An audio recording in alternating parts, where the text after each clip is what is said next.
hozir sizlarga o'zim yaxshi ko'rgan eng topoviy har qanaqa yuzga tushadigan ampullarni ko'rsataman. Har qanaqa prямda. Birinchisi pink ampula. Buni o'zi ishlatganlar biladi. Ajinligi shunaqa zo'r ishlaydi. Dog'larni ham ochartiradi, ajinga ham ushlaydi, tiniqlashtiradi, oqartiradi, yuzni yoshartiradi. Har qanaqa yuzga bo'ladi. Hamma sevadi-da. Shunaqangi zo'r narsa. Ikkinchisi vitamin C. Men hech qachon voz kecha olmaydigan vitamin C. Oqartiradi, tiniqlashtiradi, porlarni qisqartiradi, yuzni yoshartiradi. Chunki bu antioksidant hisoblanadi. Agar sepkil dog'lar bo'lsa, ularni ham ochartirishga yordam beradi. 2%, buyog'i 98%, 92% anaqadan olingan, multivitaminlardan olingan. Keyin ampula juda ham zo'r namlantiradi.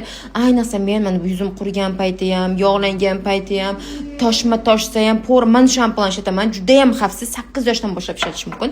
Va Rebel nabor qizlar, agar yuzingizda tez natija xohlasalaring, mana shuni ishlatib ko'ringlar.